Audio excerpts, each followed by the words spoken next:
Look, before we get into the content, it's really important that you guys hit that subscribe button. We're out here every single day working for y'all, trying to hit y'all with the best content. And what motivates us to keep going is people like you. So hit the subscribe button, join the conversation, join the Deuce Gang. What he said. Here's something fun. Because of our province, we live in Ontario and we're progressive. We like technology. We move with the times. Right. We like apps. You're a driver. You have your license. Yeah, most times. The great thing is you're not going to have to walk around with that anymore because Ontario will be launching a digital ID program later this year, and here is how it works.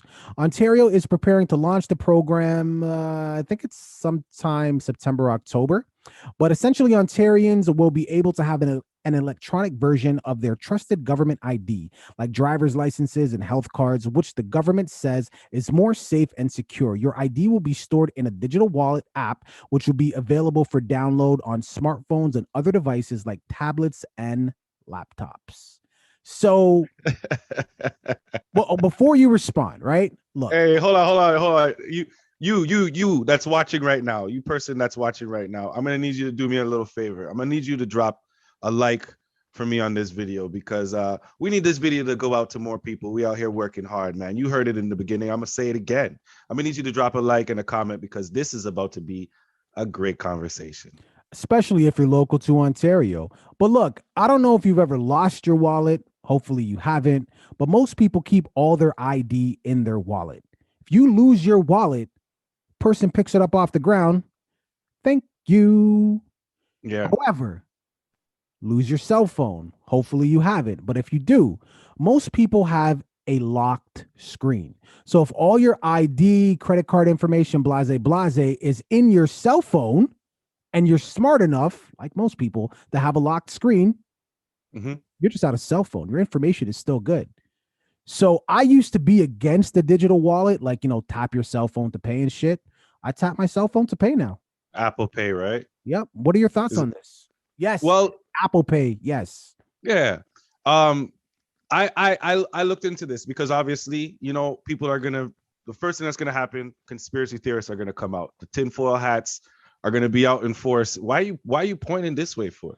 Didn't I just say you listen to what I'm about to say first though, before you criticize, okay? I'm not criticizing, but I believe that point was it was a criticize. It was. Okay. I'm glad we do this in video format so there's evidence. But anyways, so I looked into this a little bit more, right? Because there's obviously going to be questions about this. So I'm glad that they made it very clear that, first of all, your information is not going to be stored in a central database. It's not going to be in a central database, one big server. Second of all, this is not going to be used to track anybody. So there's not going to be any tracking.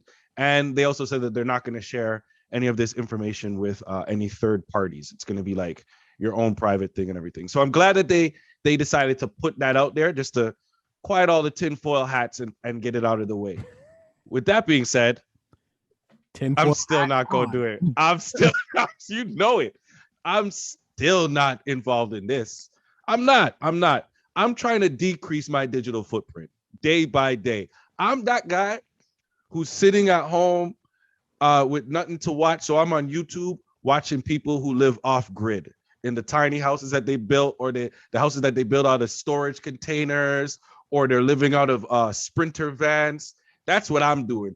I'm slowly, honestly, trying to, we're going to be doing this podcast in 10 years. You're going to have to find a satellite phone. I'm going to have to buy you a satellite phone because I'm going to be one of those guys traveling all over the world in my RV or my van off grid. Just live. I'm telling you, that is the life that I'm trying to move towards. So anything that increases my digital footprint at this point, not really for me. That's what I'm going to say. Listen, man, I'm not 100% against what you're saying. I totally get that. Respect the POV and privacy. Would you live off grid? Would you live off grid? I should have asked you that. No, absolutely not. You have a family. No. Would I live off grid? Absolutely not. Would I have a property off grid that I can go to if I want to? Absolutely. 100%. Okay, so you make it like a vacation home. Not a vacation home. Listen, I'll say this really quick. Everybody thought Kanye West was crazy when he went to Wyoming. He got all that property, whatever, whatever. Then he had the song "Off the Grid." We off the grid, grid, grid, grid, grid. For my kids, kids, kids, kids. We're still in a pandemic. If you're in a major city, you're shoulder to shoulder. Wouldn't it be nice if something happens in this world crazy where you could just, I'll enjoy that. I'm gonna go over here for a minute. Right. I got my own water. I got my own electricity. So even if it's not something that you live in daily, it would be nice to have that space. Look at it like a bunker, like a bomb shelter. Look at it like that. It would be nice. I couldn't live in that on a regular basis, though. I still got to, you know what I mean? But you should watch some of the YouTube videos. You should watch some of the YouTube videos because some of the people that do some of these things, I'd be looking at these places like obviously it's not going to be as convenient as a conventional home. There's not going to be as spacious in a lot of these spots. But as far as the conveniences of simple things that we like to use and being able to use the internet and you can do all those things. Of course, you can have heating. You can have your flat screen TV. You can have your little fireplace. 100%. You can have your AC. You know what I mean? Solar power generated. Yeah, in other words, this is not the 50s. So your off the grid is off the grid, but you can do it with style. You're kind of like on the border of the grid. You know what I mean? There's gamers who live off grid. Viewing public. So imagine that. What are your thoughts? More importantly, you just heard my man's dream for the next 10 years. He wants to be living out of a Sprinter van all over the world with a satellite phone. Well, depending on how well this podcast does, the Sprinter van could turn into an RV, could turn into a 18-wheeler. You understand how it goes. The point is I want to know what type of woman you're going to attract with that type of living. Here's your opportunity, ladies, to get in on the ground. A hustler. That's who. Leave it in the comments. Don't forget to like and subscribe. You're going to be helping me build the ground floor.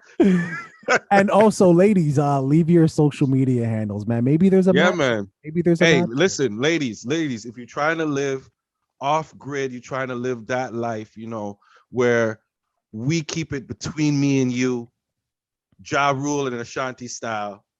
Holla at me. Dear God. Don't forget to like and subscribe. I was gonna sing the song. That was so corny. I'm glad every little thing that we do. Sorry, you took too long. You took too long to finish. And you did. You added the butter to the corn. Look, man. Yo, thanks for watching that video, making it all the way to the end. You made it this far. You have to like. Please subscribe and comment on the video as well. Join the conversation. Absolutely. We finally hit our goal of 500 subscribers. Yes, we are trying to get to 1,000. And we can only do that with your help. You can start by watching that next video. You see that tiny little icon? Click on that icon, rinse and repeat. Deuces. Deuce.